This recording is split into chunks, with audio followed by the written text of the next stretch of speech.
Pessoal, durante as aulas presenciais, nós dedicamos um grande tempo para falar dos atuadores. Por que isso? Porque os atuadores você pode utilizar tanto nos robôs, como em máquinas ou equipamentos que você vai desenvolver. Tá? Então, aquela história de motor de passo, servomotor, os atuadores hidráulicos e pneumáticos você vai usar, não só na robótica, mas na mecânica e na automação em geral. Então, por isso que é tão importante falar sobre isso.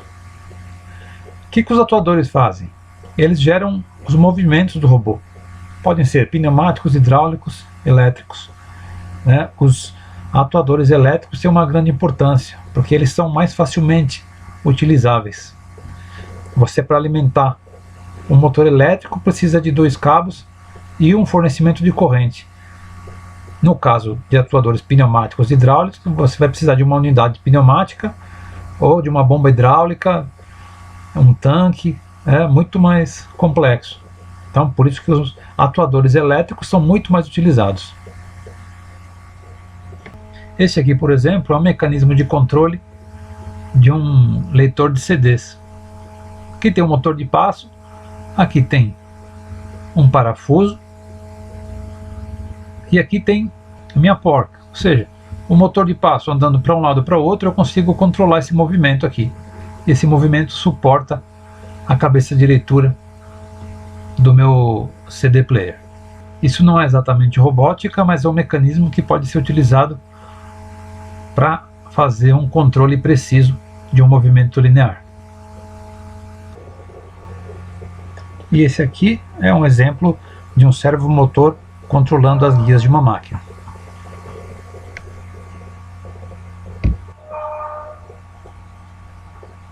Então, pessoal, os atuadores podem ser pneumáticos, hidráulicos e elétricos. Dentro dos elétricos nós temos servomotores, motores AC e DC, motores de passo, motores brushless ou sem escovas e solenoides.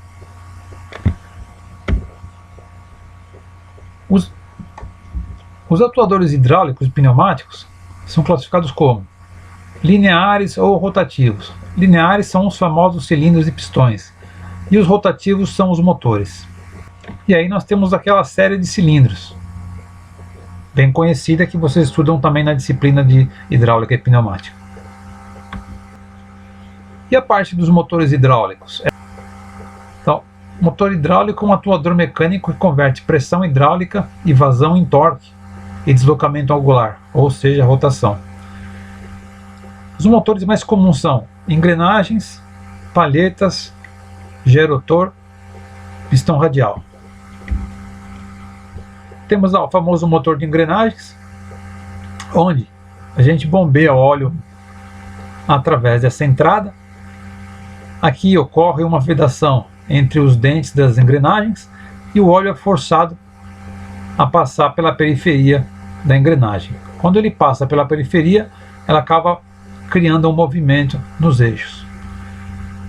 Após passar pela periferia, ele sai pela porta de saída aqui do lado direito. Motor de palhetas. Motor de palhetas, também bastante conhecido.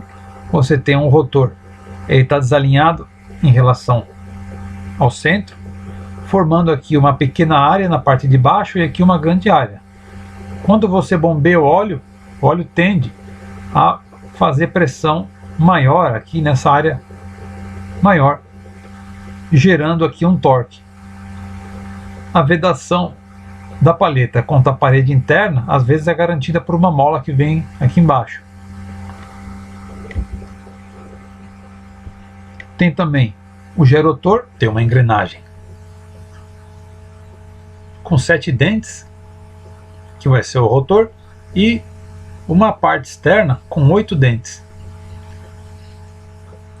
A parte interna ela está deslocada em relação ao centro da parte externa. Fica parecendo com o excêntrico do motor de palhetas. E é exatamente assim que funciona. Quando você bombeia óleo pela entrada, o óleo preenche esses vazios gerados pelo excêntrico E quando você bombeia óleo, cria uma pressão maior de um lado do que do outro. Ao criar pressão maior, ele acaba empurrando. O que garante a vedação? A vedação é garantida pela usinagem de precisão aqui. Então esses dentes, eles deslizam pela superfície dos dentes externos. E aí você consegue fazer o movimento do rotor ao ter o óleo bombeado na entrada.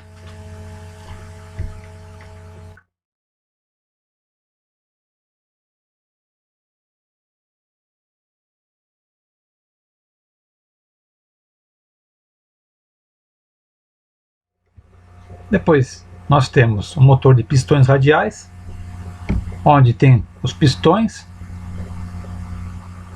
e à medida que o óleo é bombeado, ele vai sendo bombeado aqui para a parte superior do pistão, a pressão vai forçando o pistão para baixo, e esses pistões vão fazendo girar esse rotor excêntrico aqui. À medida que um pistão se enche, o outro se esvazia, e tem uma válvula que vai distribuindo o óleo de maneira conveniente.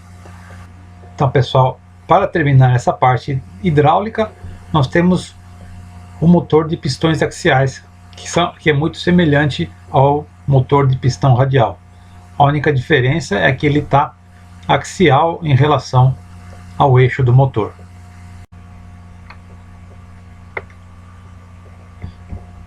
O motor de pistão axial tem uma série de pistões internos pequenos. À medida que o óleo é bombeado para dentro do motor, esses pistõezinhos vão enchendo, esvaziando, e eles vão fazendo com que esse eixo aqui gire, tá? Graças a uma parte interna da carcaça que é excêntrica e está deslocado de maneira angular em relação ao eixo central.